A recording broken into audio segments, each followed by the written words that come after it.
Hello guys. இன்னும் நம்ம Magic Academy Genius Blinker மான்வாவோட எபிசோட் 10 தமிழ் எக்ஸ்பிளேஷன் தான் பார்க்க போகிறோம்.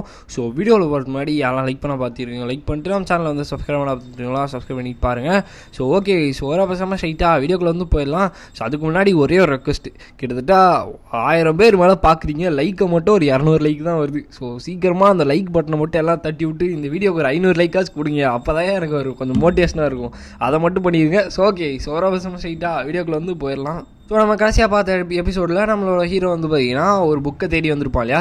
இப்போ அதை தேடி வந்து பார்த்திங்கன்னா கீழே வந்து இறங்குறான். அப்படி போகும்போது ஆக்சுவலாக இந்த ஸ்டோருக்கு ஒரு பேரே இருக்காது, பேரே இல்லாத புக் ஸ்டோருக்குள்ளே இப்போ நம்ம ஹீரோ வந்து போகிறோம். அப்படி போகும்போது அங்கே இருக்கார் இல்லையா, அதாவது இந்த புக் ஸ்டோரோட ஓனர் ஒருத்தர் இருப்பார்.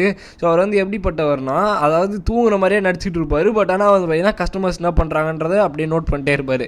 ஆக்சுவலாக இந்த புக் ஸ்டோரில் ஒரு 10 வருஷத்துக்கு முன்னாடி ஸ்டெல்லா அகாடமியை டாப் பண்ண ஒரு ஸ்டூடெண்ட்டோட நோட்ஸ் வந்துருக்கு. அதுதான் வந்து ஸ்டடி நோட்ஸ் ஆஃப் மேலான்னு சொல்லுவாங்க. அந்த நோட்ஸ் வந்து பார்த்தீங்கன்னா இந்த இடத்துல தான் ஒளிஞ்சிருக்கு. அதை தேடி தான் நான் வந்திருக்கேன்ற மாதிரி சொல்லிட்டு நம்ம ஹீரோ வந்து சொல்கிறான். ஆக்சுவலாக கேமில் ஒரே ஒரு பட்டனை ப்ரெஸ் பண்ணி மொத்த கிளாஸுமே வந்து பார்த்து முடிச்சிடலாம். பட் ரியல் லைஃப்பில் அப்படி கிடையாது. அவங்களுக்கு வந்து டெக்ஸ்ட் புக்கோ மேஜருக்காக வந்து பார்த்தீங்கன்னா டெக்ஸ்ட் புக் வந்து தேவைப்படும். அதனால் இந்த இடத்துல என்னோடய கிரேடையுமே வந்து இன்க்ரீஸ் பண்ணுறதுக்கு நான் படித்து தான் ஆகணும். அதுவும் இல்லாமல் நான் நிறைய ஃபேமஸான புக் ஸ்டோர்ஸ்லேருந்து நிறைய புக்ஸ் வந்து வாங்கியிருக்கேன். பட் ஆனால் இந்த இடத்துல இருந்து தான் மெயினான புக்ஸ் வந்து இருக்கும். அதனால் எனக்கு இந்த நோட்ஸ் வந்து கண்டிப்பாக தேவைப்படும். இந்த நோட்ஸ் இருந்துச்சுன்னா நான் கண்டிப்பாக ஃபுல் மார்க் எடுப்பேன்மா சொல்லிட்டு நம்ம ஹீரோ வந்து அந்த நோட்ஸை கண்டுபிடிச்சி எடுக்க போகிறான். அப்போ திடீர்னு ஒரு கை நடுவில் வருது. யாரா அந்த பெண்ணுன்ற மாதிரி சொல்லிட்டு திரும்பி பார்த்தா ஐசல் வந்து பார்த்திங்கன்னா நம்ம ஹீரோவை பார்த்துட்டு நான் யாரும் உனக்கு தெரியுமான்னு நம்ம சொல்லி கேட்குறாங்க. அப்படி கேட்கும்போது நம்ம ஹீரோ வந்து நீங்கள் தான் பயங்கர ஃபேமஸ் ஆச்சு அப்படின்னு சொல்லிட்டு சொல்கிறான். அப்போ தான் வந்துட்டு நீ வந்து அந்த சப்ளிமெண்ட்ரி குரூப்லேருந்து வந்தால்தான் நான் உன்னோட பேர் பேக் யூஸ்ஃபுல் தானே நம்ம சொல்லிட்டு அவங்க வந்து கேட்குறாங்க. அப்போ நம்ம ஹீரோக்கு வந்து அகாடமிக்கு முன்னாடி அவங்க என்னை பார்த்ததுக்கு அதை ஞாபகம் இல்லை போல் அப்படின்னு சொல்லிட்டு நம்ம ஹீரோ வந்து சொல்கிறான். அப்போ வந்து அவங்க என்ன சொல்கிறாங்கன்னா, நீ பண்ண அந்த டிபேட் வந்து நான் ரொம்பவே என்ஜாய் பண்ணேன், பட் ஃபைனலாக நீ வந்து எக்ஸ்பிளைன் பண்ணி முடிக்கல, அதே நான் கொஞ்சம் டிசப்பாயின்ட் பண்ணிச்சுன்னு நம்ம சொல்லிட்டு சொல்கிறாங்க. அப்போ நம்ம ஹீரோ வந்து ஐசல் வந்து ஆக்சுவலாக அந்த கொஸ்டினுக்கு ஒழுங்கான ஆன்சர் வந்து தெரியல அப்படின்னு சொல்லிட்டு நம்ம ஹீரோ வந்து கண்டுபிடிக்கலாம். சரி ஓகே, எப்படி இருந்தாலும் உன்னை பார்த்ததில் ரொம்ப சந்தோஷம் நம்ம சொல்லிட்டு அவங்க திரும்பி வந்த இடத்துக்கு வந்தீங்கன்னா போகிறாங்க. அப்போ தான் நம்ம ஹீரோ வந்து நல்ல வேலை இந்த மழைலா நோட்ஸ் வந்து யார் எடுத்துகிட்டு போகலன்னு நம்ம சொல்லிட்டு நம்ம ஹீரோ வந்து அப்படியே சந்தோஷமாக எடுத்துகிட்டு போகிறான். அப்படி போகும்போது யோசிக்கிறான், இவங்க ஏன் இந்த இடத்துக்கு வராங்க ஃபஸ்ட்டு அப்படின்னு நம்ம சொல்லிட்டு யோசிக்கிறான். அப்படி யோசிக்கும் போது தான் அவனுக்கு வந்து புரியுது, இந்த புக் ஸ்டோர் வந்து பார்த்திங்கன்னா செகண்ட் ஹேண்ட் புக்ஸ் மாதிரி வச்சுக்கோங்களேன். அந்த மாதிரி புக்ஸ் தான் வந்து டீல் பண்ணுவாங்க. ரொம்பவுமே பூரான ஸ்டூடெண்ட்ஸ் தான் இந்த இடத்துல வரதான் வந்து சொல்கிறான் நம்ம ஹீரோ. அதாவது நம்ம ஹீரோ மாதிரியான ஸ்டூடெண்ட்ஸ் வரதான் வந்துட்டு அவனே சொல்கிறான். அதுவும் இல்லாமல் ஐசல் வந்து பார்த்திங்கன்னா ஒரு ஃபாலன் ஃபேமிலியிலேருந்து ஒரு ஆள். அவங்களோட அப்பா வந்து டார்க் டிமானிக் ஹியூமன்ஸ் வந்து கொண்டிருப்பாங்க. அதுவும் இல்லாமல் ஒரிஜினல் நாவல் படி ஐசல் வந்து பார்த்திங்கன்னா ஒரு அன்ஃபார்ச்சுனேட்டான எண்டிங்கை ஃபேஸ் பண்ணியிருக்கதா நம்ம ஹீரோ வந்து சொல்கிறான். அதுவும் இல்லாமல் முக்கியமாக என்னன்னா, இந்த கேமோட மோஸ்டான அன்ஃபார்ச்சுனேட் கேரக்டர்னு சொல்லிட்டு ஐசலை தான் வந்து எல்லோரும் சொல்கிறதா நம்ம ஹீரோ வந்து சொல்கிறான். இப்போ வந்து எல்லாமே பேசி முடிச்சுட்டு நோட்ஸ்லாம் எடுத்துகிட்டு இப்போ நம்ம ஹீரோ கவுண்டர் கிட்ட வந்து இந்த நோட்ஸ்லாம் வந்து கொடுக்குறான். எனக்கு இதெல்லாம் கொடுத்துருக்குன்ற மாதிரி சொல்லும் போது கவுண்டரில் எல்லாமே ஓகே தானேன்ற மாதிரி சொல்லி கேட்குறாங்க. அப்போ நம்ம ஹீரோ வந்து ஓகேன்ற மாதிரி சொல்கிறான். அப்போ வந்து இவங்க வந்து ஐசல் வந்து பேசுகிறாங்க, நீ பார்க்க அப்படின்னு சொல்லிட்டு யாரையோ பற்றி சொல்ல வந்துட்டு நிறுத்திட்டு நீ வந்து நிறைய இன்ட்ரெஸ்டிங்கான டாபிக்ஸ் தான் பிக் பண்ணியிருக்குன்ற மாதிரி சொல்லிட்டு சொல்கிறாங்க. அவங்களுக்கு என்ன விஷயம்னா, இவன் வந்து எடுத்துருக்க புக்கு வந்து அட்வான்ஸ்டு சீலிங் தியரின்ற ஒரு புக்கு. அந்த தியரி வந்து பார்த்திங்கன்னா அந்தளவுக்கு இம்பார்ட்டன்ட் கிடையாது அப்படின்னு சொல்லிட்டு தான் எல்லாருமே நினச்சிட்டு இருப்பாங்க. அதுவும் இல்லாமல் அந்த தியரியில் ஒரு ஏன்ஷண்டான மேஜிக் வந்து இன்வால்வ் பண்ணுவாங்க. அதனால வந்து பார்த்திங்கன்னா அவங்க அந்தளவுக்கு அது முக்கியம் கிடையாது, இப்போ நம்ம தான் நிறைய டெக்னாலஜி யூஸ் பண்ண மாதிரி சொல்லிட்டு பார்ப்பாங்க. பட் நம்ம ஹீரோ வந்து நீங்கள் எல்லாருமே அதான் நினைக்கிறீங்க, பட் அதுதான் அந்த இடத்துல தப்பு. அதனால தான் என்னால் அந்த இடத்துல மார்க் எடுக்க முடியுதுன்ற மாதிரி சொல்கிறான். அதுவும் இல்லாமல் நம்ம ஹீரோ வந்து ஒரு மாதிரி மிஸ்டீரியஸாக தான் அவங்களோட கண்ணுக்கு தெரியுறான். இந்த இடத்துல பேசி முடிச்சுட்டு இப்போ நம்ம ஹீரோ வந்து பார்த்தீங்கன்னா கிளம்பி போகிறான். அடுத்த நாள் வந்து காட்டுறாங்க. இந்த இடத்துல நான் கண்டிப்பாக நல்ல மார்க்ஸ் வந்து எடுத்து தான் ஆகணும், இல்லை எனக்கு ஸ்காலர்ஷிப் கிடைக்காதுன்னு நம்ம சொல்லிட்டு ஐசல் வந்து யோசிச்சுட்டு இருக்காங்க. நிறைய பேர் வந்து நிறைய விஷயங்களை பற்றி அந்த இடத்துல வந்து பார்த்தீங்கன்னா டிஸ்கஸ் பண்ணியிருக்காங்க. கிளாஸ் ரூம்னா எப்படி இருக்கும், அதனால் எல்லாம் இப்போ பேசி முடிச்சுட்டு கிளாஸ் வந்து பார்த்தீங்கன்னா கம்ப்ளீட் ஆகிடுது. கிளாஸ் முடிஞ்சோடனே எல்லாருமே வந்து சாப்பிட்றதுக்காக எந்திரிச்சு போகிறாங்க. நம்ம ஹீரோவுமே வந்துட்டு வந்து பார்த்தீங்கன்னா நான் சாப்பிட்றதுக்காக போகணுன்னு நம்ம சொல்லி பார்த்துட்ருப்போம். அப்போ ஐசல் வந்து நான் என்னத்தை தான் சாப்பிட்றதுன்னு நம்ம சொல்லிட்டு யோசிச்சுட்டு வராங்க. ஏன்னா இவங்களுக்கு இப்போ அடுத்த செமஸ்டருக்காக இவங்ககிட்ட மொத்தம் 60 மீல்ஸ் வந்து இருக்கான், மீல்ஸ் டோக்கன் வந்து இருக்கான்.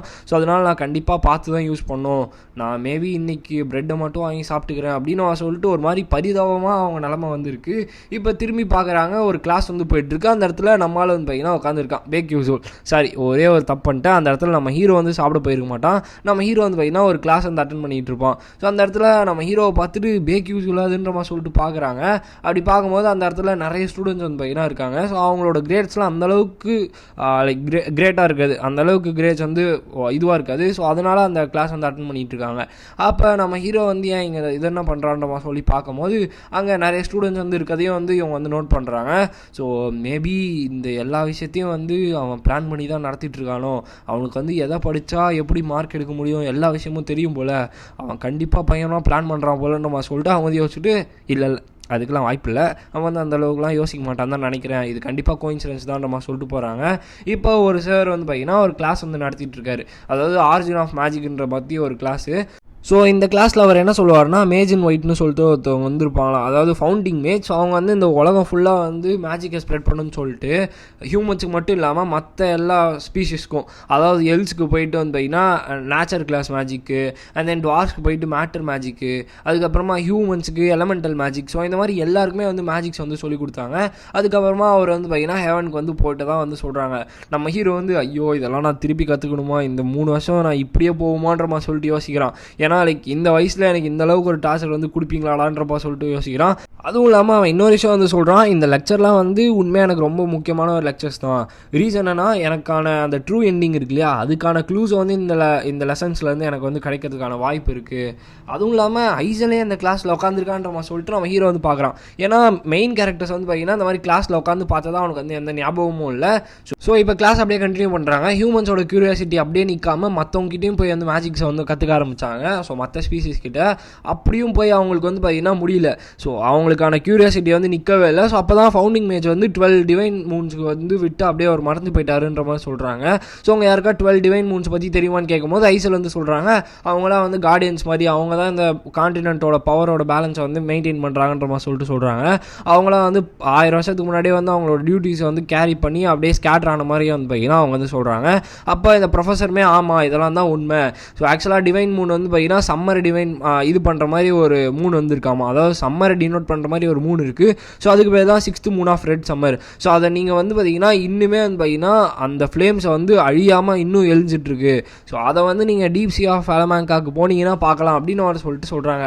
ஐயோ அந்த இடத்துக்கு போய் சாவறதுக்கா, இதெல்லாம் ஜோக்கு தானேன்ற மாதிரி சொல்லிட்டு நம்ம ஹீரோ வந்து பார்த்துட்ருக்கான். ஸோ அப்போ தான் வந்து சொல்கிறோம், நம்ம ஹீரோ வந்து கேம் விளாடும் போது 5 டிவைன் மூன்ஸ் வந்து மீட் பண்ணியிருப்பான், பட் மற்றதை வந்து மீட் பண்ணல. ஸோ அதனால் டெஃபினட்டாக இந்த மூன்ஸ் கிட்ட எதனா வந்து அந்த அதுக்கான க்ளூஸ் வந்து இருக்கலாம், கேமோட எண்டிங்கான க்ளூஸ் வந்து இருக்கலாம். அதுவும் இல்லாமல் நான் வந்து கேமில் விளையாடும் போது நிறைய கம்யூனிட்டி பிளேயர்ஸ் கிட்ட டிஸ்கஸ் பண்ணி நிறைய இன்ஃபர்மேஷன் தெரிஞ்சுக்கிட்டு, ஸோ அப்படி தான் வந்து நான் நிறைய மூன்ஸ் வந்து மீட் பண்ணேன். என்னோட அசம்ஷன் கரெக்டாக இருந்துச்சுன்னா நான் கண்டிப்பாக இந்த 12 டிவைன் மூன்ஸையும் வந்து பார்த்தீங்கன்னா மீட் பண்ணனா இந்த ட்ரூ எண்டிங்கான வாய்ப்பு வந்து எனக்கு இருக்குது. இதுக்குள்ளே தான் வந்து எனக்கான ஆன்சர் வந்து இருக்குது. அதுவும் இல்லாமல் இது வரைக்கும் யாரும் 10 வருஷத்தில் ட்ரூ எண்டிங் கண்டுபிடிக்கலாம், யாரும் கண்டுபிடிக்காத ஒரு இடத்துல தான் அந்த எண்டிங் வந்து இருக்கும். ஸோ அதனால் நான் டெஃபினட்டாக வந்து கண்டிப்பாக இதை வந்து முடிக்கணுன்ற மாதிரி சொல்லிட்டு நம்ம ஹீரோ வந்து யோசிச்சுட்டு இருக்கான். ஸோ என்னதான் இருந்தாலும் நான் திருப்பி இதை வந்து முடிச்சே ஆகன்றமா சொல்லிட்டு நம்ம ஹீரோ யோசிக்கிறான். ஸோ அப்படியே ஃப்ரேம் வந்து மாற்றுறாங்க. ஸோ இந்த இடத்துல ஃபயர் கிளாஸோட ப்ரொஃபஸரான ஹாங்கியில் வந்து காட்டுறாங்க. ஸோ அவங்க வந்து மேஜிக் வந்து சொல்லி கொடுத்துட்ருக்காங்க. ஸோ நீங்கள் என்ன தான் வந்து வீக்கான ஒரு இதை வந்து வச்சு அட்டாக் பண்ணாலும் உங்களோட அட்டாக் வந்து ஸ்ட்ராங்காக இருந்துச்சுன்னா எனிமிக்கு பயங்கரமான இம்பாக்ட் வந்து கிரியேட் பண்ணும். ஸோ அதனால் நீங்கள் இதை மாதிரி ட்ரை பண்ணுங்கன்ற மாதிரி சொல்லிட்டு அவங்க வந்து அட்டாக் சொல்லி கொடுத்துட்ருப்பாங்க. திடீர்னு ஒரு ஃபயர் மேஜிக் வந்து பார்த்தீங்கன்னா டப்புன்னு வந்து டார்கெட் அடிக்கும். டார்கெட் வந்து பார்த்தீங்கன்னா பயங்கரமாக சஃபர் ஆகிற மாதிரி காட்டுவாங்க. ஸோ அந்த இடத்துக்குள்ளே இருந்து நம்மளோட ஹாங் பியான் வந்து வருவாங்க. ஸோ இந்த இடத்துல இந்த வீடியோவை நம்ம எண்ட் பண்ணிக்கலாம் கைஸ். ஸோ லிட்ரலாக இப்போ நான் சொல்கிற இந்த செஷனை வந்து ஸ்கிப் பண்ணுறாதீங்க. நம்ம இது வரைக்கும் பார்த்ததுலேயே மெயினான ஒரு எபிசோடு தான் இந்த எபிசோடில் நிறைய விஷயத்தை பற்றி நம்மளுக்கு வந்து எக்ஸ்பிளைன் பண்ணியிருக்காங்க. முக்கியமாக அந்த 12 டிவைன் மூன்ஸ். ஸோ அவங்கெல்லாம் வந்து பார்த்திங்கன்னா ட்ரூ எண்டிங்காக வந்து பார்த்திங்கன்னா க்ளூஸாக இருக்காதா நம்ம ஹீரோ வந்து சொல்கிறான். ஸோ இவங்கள வச்சு தான் நிறைய ஸ்டோரிஸ் வந்து பார்த்திங்கன்னா முன்னாடி வந்து ரன் பண்ணுவாங்க. ஸோ அதனால வந்து பார்த்திங்கன்னா இந்த கான்செப்டை பற்றி தெரிஞ்சுக்கோங்க. இதுதான் வந்து பார்த்திங்கன்னா ஒரு மேஜரான ரோல். ஸோ அதுவும் இல்லாமல் இந்த இடத்துல ஃபைனலாக வந்து பார்த்திங்கன்னா நம்ம ஹீரோக்கு முக்கியமாக ஒரு விஷயம் வந்து சொல்ல வந்துட்டேன். நம்மளோட ஹீரோ வந்து பார்த்தீங்கன்னா அந்த கிளாஸில் பார்த்துருப்பான்ல, அப்போ வந்து ஐசல் வந்து இருந்திருப்பா. ஐசல் வந்து இருக்கிறத பார்த்துட்டு நம்ம ஹீரோ வந்து யோசிப்பானா, இது வரைக்கும் நான் எந்த மெயின் கேரக்டர்ஸையும் இந்த ஸ்டோரியில் பார்த்ததே கிடையாது, அதாவது இந்த கிளாஸில் இவன் ஏன் இங்கே வந்தான்றமா சொல்லிட்டு யோசிக்கிறான். பட் அவனுக்கு ஒழுங்காக ஞாபகம் இல்லை. ரீசன் என்னன்னா நிறைய நம்ம ஹீரோ இங்கே இன்வால்வ் ஆகிறதுனால நிறைய விஷயங்கள் வந்து மாறுது. ஸோ இது உங்களுக்கு போக போக புரிய வரும். லைக் புரிய வந்துச்சுன்னா சந்தோஷம், பட் இல்லைனாலும் ஒன்றும் பிரச்சனை இல்லை, உங்களுக்கு போக போக புரிய வரும். ஸோ ஓகே கைஸ், ஸோ இந்த வீடியோ உங்களுக்கு பிடிச்சிருக்குன்னு நினைக்கிறேன். ஸோ பிடிச்சிருந்துச்சுன்னா லைக் பண்ணிட்டு நம்ம சேனலை வந்து சப்ஸ்கிரைப் பண்ணிக்கோங்க. ஸோ நெக்ஸ்ட் மீட் பண்ணுறேன். So bye guys.